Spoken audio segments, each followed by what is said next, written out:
kalian bertanya-tanya mengapa satu peristiwa yang sama bisa diberitakan dengan cara yang berbeda oleh media? Padahal fakta yang terjadi sama. Tetapi sudut pandang yang ditampilkan bisa membentuk opini publik yang berbeda pula. Halo semuanya, selamat datang di video podcast kami untuk mata kuliah Komunikasi Internasional dengan saya Zawitri Damayanti dengan NIM 135. Dan saya Nana Anggraini dengan NIM 051. Dan saya Elvira Himalia dengan NIM 061. Saya Sapatisa Nurtain dengan NIM 098. Dan saya Tria Jalasari dengan NIM 068.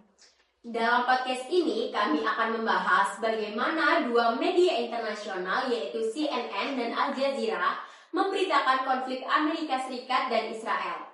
Kami akan melihat bagaimana perbedaan kepemilikan media, kepentingan politik hingga filsafat pers dapat mempengaruhi cara sebuah berita disajikan kepada publik.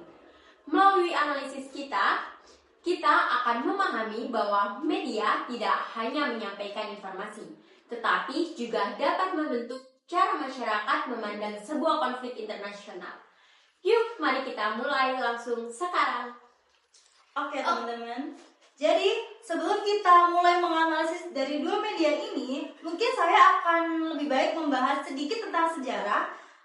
Gimana sih kira-kira awal mula kok bisa sih konflik sebesar ini terjadi pada negara-negara kita, ya kan? Oke. Nah, oke, jadi gini. Awalnya negara Iran itu memulai proyek-proyek besar, yaitu membuat nuklir, dan itu bisa dibilang habis-habisan mereka membuat itu. Namun ternyata Amerika seperti menentang proyek tersebut, teman-teman, dengan dalih mungkin itu bisa membahayakan sekitar atau membahayakan lingkungan dan negara-negara lain. Padahal Amerika itu takut ketika Iran menjadi lebih kuat dari dia, berarti dia tidak bisa menyerang atau berperang dengan Iran lalu dia menang, mungkin tidak bisa karena Iran menjadi semakin kuat dengan nuklir tersebut. Nah, akhirnya AS ini atau Amerika ini menyerang Iran dengan rudal-rudal mereka, dan ternyata tanpa sengaja, teman-teman, Iran ini, pemimpin tertinggi Iran yang bernama Ali ini ternyata meninggal, teman-teman, terkena dari serangan Amerika ini. Nah, akhirnya ya Iran tidak terima dong karena pemimpin tertinggi mereka sampai meninggal kan. Nah, akhirnya Iran ini menyeranglah Amerika, tapi dengan barang-barang yang kan gini ya teman-teman, militer Amerika itu barang-barangnya tersebar di berbagai negara. Nah, tapi barang yang paling gede itu ada di negara Israel. Nah, akhirnya Iran dengan habis-habisan menyerang Israel ini karena dia kan bisa dibilang itu adiknya Amerika lah gitu. Nah, akhirnya Israel nggak terima dong karena kan dia diserang nih. Padahal ya gitulah, kalian tahu kan. Akhirnya Israel ini membalas lah, akhirnya tuh saling membalas, teman-teman, saling membalas. Israel ini menyerang, tapi menyerangnya ke Lebanon. Nah, kenapa ke Lebanon? Karena di Lebanon ini ada Hezbollah. Nah, Hezbollah itu kan seperti militer Islam Syiah yang sekutunya Iran. Nah, dan karena mungkin ada faktor lain ya yang mungkin kita akan analisis, karena kan Hezbollah atau Lebanon ini kan lokasinya dekat dengan Israel. Nah, mungkin itu alasan Israel menyerang Lebanon. Nah, dengan adanya peperangan yang saling ini nyerang ini nyerang itu, akhirnya dampak bagi kita dan global itu semakin besar, teman-teman. Akhirnya Iran ini memblokade itu Selat Hormuz. Nah, caranya itu dengan cara militer Iran itu biasanya itu menembaki kapal-kapal yang ada logo bendera Amerika dan Israelnya seperti itu. Nah, jadi Iran tuh berkuasa banget ya di Selat Hormuz. Iya, bisa dibilang begitu, teman-teman. Karena kan gini ya, letaknya Iran itu di sini di peta kan. Nah, Selat Hormuz itu di bawahnya kan. Jadi kayak ya kalau kita pikir ya kenapa dia berkuasa, karena letaknya seperti itu.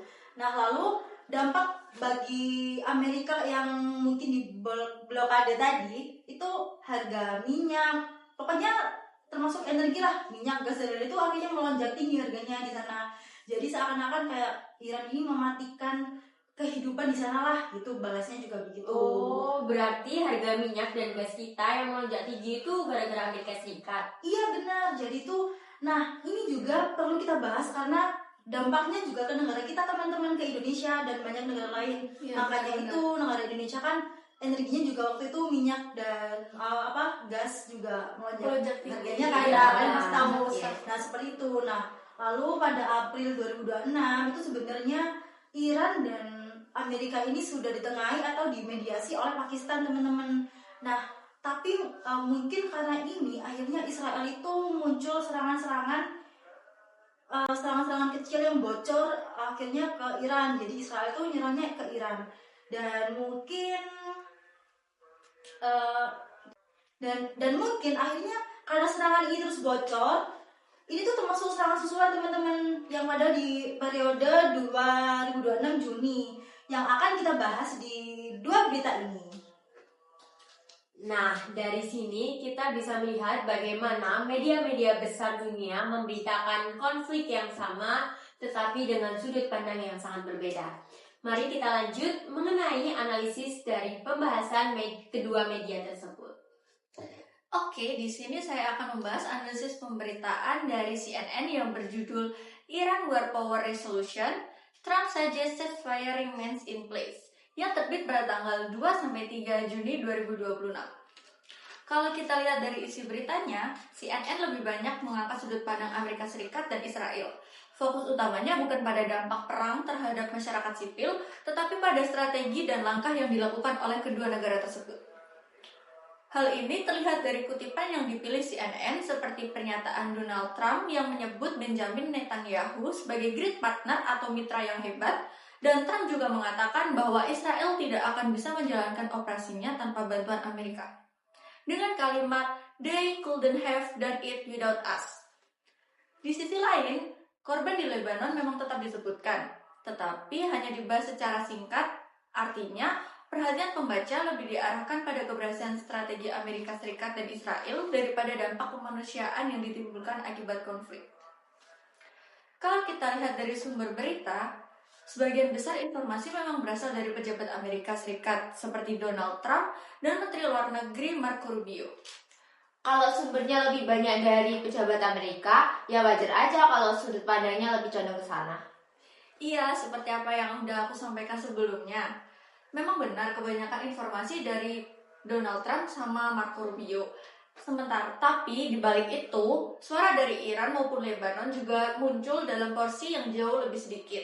Jadi, akibatnya pemberitaan kayak rasanya nggak seimbang gitu. CNN juga menyantumkan disclaimer bahwa mereka hanya dapat beroperasi di Iran dengan izin pemerintah Iran. Hal ini menunjukkan bahwa akses mereka ke pihak Iran memang terbatas, sedangkan akses ke pejabat Amerika Serikat dan Israel jauh lebih mudah. Kondisi tersebut juga ikut mempengaruhi sudut pandang berita yang disampaikan. Berdasarkan teori sistem pers, CNN sendiri merupakan media swasta asal Amerika Serikat yang termasuk dalam Western Concept menurut Headstone dan market model menurut Old School. Meskipun media ini tidak dimiliki pemerintah, media ini tetap banyak bergantung pada sumber-sumber yang memiliki kekuasaan politik, sehingga pemberitaan dapat lebih condong pada kepentingan pihak tersebut. Karena itu, pemberitaan CNN dalam kasus ini dapat dikategorikan sebagai grey propaganda. Informasi yang disampaikan berasal dari sumber-sumber yang jelas dan kredibel, tetapi pemilihan narasumber dan kutipan serta fokus beritanya lebih banyak menguntungkan citra Amerika Serikat dan Israel. Jadi, dari sini dapat disimpulkan bahwa CNN menyampaikan fakta-fakta yang terjadi, tetapi dari cara memilih narasumber, penggunaan diksi, serta fokus pemberitaannya terlihat adanya kecenderungan untuk lebih mendukung narasi serta tindakan Amerika Serikat dan Israel. Akibatnya, perspektif dari Iran maupun Lebanon tidak mendapatkan ruang yang seimbang. Sehingga framing berita yang menyebar di masyarakat itu lebih mengarahkan audiens ke sudut pandang Amerika Serikat dan Israel gitu. Gitu ya. Terus kalau misal segi dari Al Jazeera, kira-kira gimana ya? Nah, sekarang giliran aku nih yang akan ngebedah media berikutnya, yaitu media Al Jazeera yang judulnya Iran and Israel Bomb Each Other is the Ceasefire Over. yang baru banget terbit pada tanggal 8 Juni 2026 kemarin. Pas pertama kali baca headline-nya, ini langsung berasa banget bedanya. Al Jazeera secara gak langsung menempatkan Israel sebagai pihak yang menyerang Beirut duluan. Baru selanjutnya itu Iran melakukan serangan balasan. Menariknya lagi, format tulisan mereka tuh bukan sekedar berita straight news yang kaku, tapi dibuat dalam bentuk explainer atau artikel analitik yang mendalam. Mereka juga gak main-main soal narasumber karena mereka mengutip banyak pakar independen yang dikenal kritis. Salah satunya adalah Trita Parsis dari Quincy Institute. Nah, sekarang aku akan bedah dari pilihan kata atau diksinya. Di artikel itu, Al Jazeera menulis kalau Israel continues their invasion atau occupation di Lebanon. Penggunaan kata invasion atau invasi dan occupation pendudukan ini jelas punya muatan emosional dan nilai yang kuat banget di mata publik. Beda cerita kalau mereka pakai istilah yang lebih aman atau netral kayak operasi militer atau langkah preventif seperti yang sering dipakai-pakai di media barat. Selain itu, hal yang paling mencolok adalah gimana mereka menonjolkan angka korban. Al Jazeera menjelaskan kalau ada 3.000 orang tewas di Lebanon sejak bulan Maret dan mirisnya 600 orang diantaranya tewas justru setelah gencatan senjata diumumkan. Banyak banget ya. Iya. Tapi pas giliran ngebahas dampak rudal Iran yang menghujani Israel, pembahasannya singkat, padat, kurang dari 2 kalimat. Cuma dibilang, Leslie is started no reported casually, alias sebagai besar berhasil dicegah dan gak ada laporan korban jiwa. Di sini kelihatan banget ada ketimpangan porsi dalam menekankan fakta di lapangan. Jadi, jelas ya kalau secara framing, Al Jazeera ini posisinya kontra terhadap narasi Amerika Serikat dan Israel. Iya. Oke. Kalau boleh tahu kira-kira kenapa ya Al Jazeera bisa sekritis itu? Ya kalau kita tarik ke belakang, Al Jazeera ini kan didanai penuh oleh negara Qatar lewat Qatar Media Corporate. Kalau dalam teori komunikasi, media kayak gini masuk ke development konsep atau komunikasi model. Artinya, media dipakai sebagai instrumen diplomasi alias soft power negara pemiliknya untuk membangun pengaruh internasional. Kebetulan, Qatar kan sering mengambil peran sebagai penengah atau mediator konflik di Timur Tengah. Jadi, wajar banget kalau gaya pemberitaan Al Jazeera ini sengaja dibuat lebih simpatik ke posisi diplomatik Lebanon dan Iran. Kalau ditanya propaganda atau bukan, ini jenisnya borderline antara white and grey propaganda. Disebut white karena sumber data dan nama analisisnya dibuat secara transparan ke publik. Gak ada yang disembunyikan, tapi dia jadi agak grey karena ada bias framing yang halus, fakta di lapangan dicampur dengan diksi yang emosional buat mengarahkan empati audiens. Jadi, kesimpulannya, Al Jazeera berhasil memposisikan diri sebagai media penyeimbang yang vokal banget dalam mengkritik ekspansi militer Israel dan sekutunya. Oke.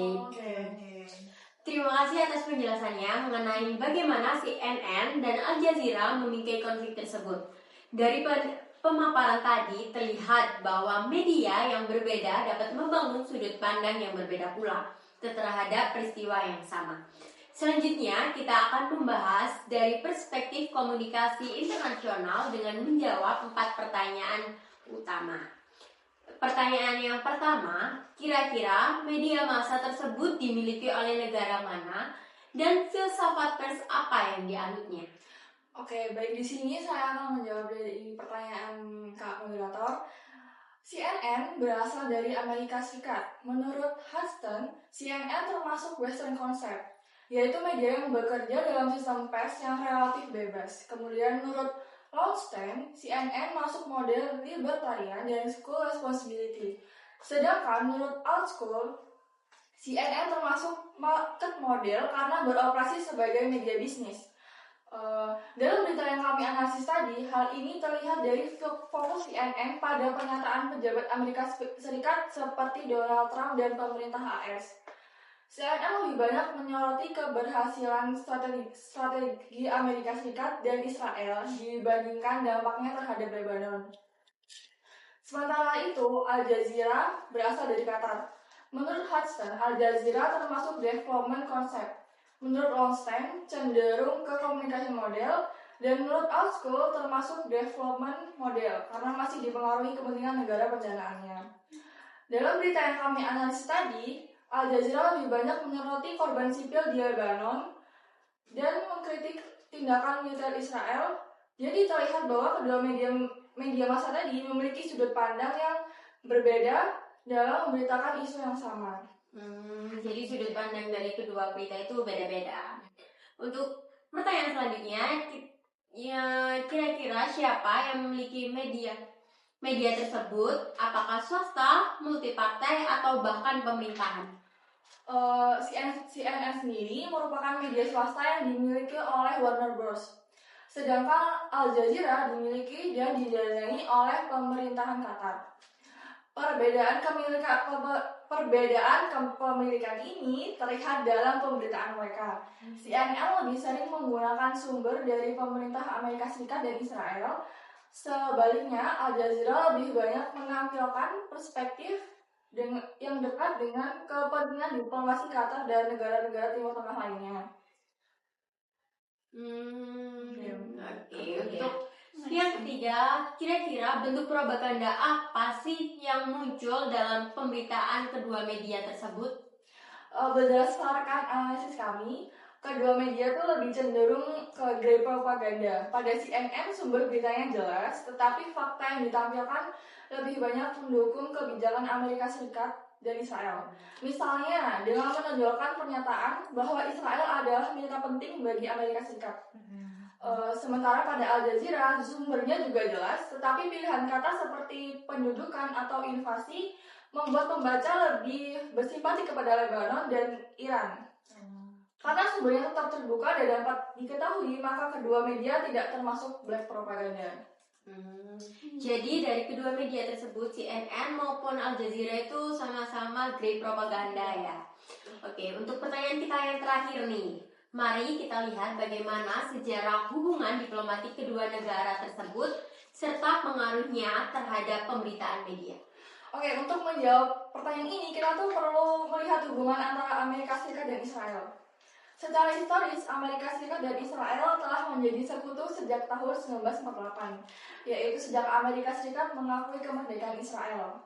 Hubungan tersebut semakin kuat setelah adanya Perang Yom Kippur tahun 1973 melalui kerjasama militer, politik, dan ekonomi.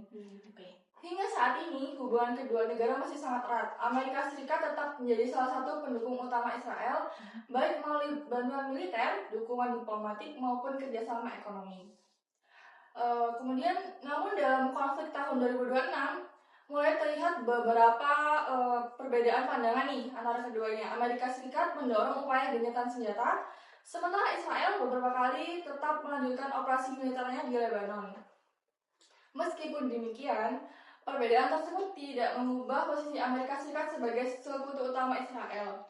Dukungan Amerika Serikat terhadap Israel masih tetap kuat.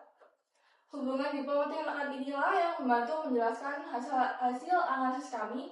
CNN lebih banyak menggunakan sumber dari pemerintah Amerika Serikat dan menyoroti kepentingan Amerika Serikat maupun Israel. Sebaliknya, Al Jazeera lebih banyak menampilkan dampak konflik terhadap Lebanon serta kritik terhadap tindakan Israel. Oke, demikian 4 aspek yang menjadi dasar analisis kami. Dari pembahasan tersebut, dapat kita lihat bahwa kepemilikan media, sistem pers, serta kepentingan geopolitik memiliki pengaruh besar terhadap cara suatu konflik diberitakan. Jadi kesimpulannya, perbedaan framing CNN dan Al Jazeera ini menegaskan bahwa kepemilikan media dan kepentingan geopolitik negara asal sangat mempengaruhi pilihan diksi, sumber yang dikutip, dan penekanan fakta dalam pemberitaan. Sesuai teori Hudson dan Alsort, pers seringkali menjadi instrumen kepentingan nasional negara pemiliknya, bukan murni objektif, baik itu CNN dan yang pro terhadap kebijakan Amerika Serikat ke Israel, maupun Al Jazeera yang kontra dan lebih simpatik pada posisi Iran dan Lebanon. Itulah analisis kami untuk topik pemberitaan konflik Amerika Serikat dan Israel. Terima kasih telah menonton. Sampai jumpa.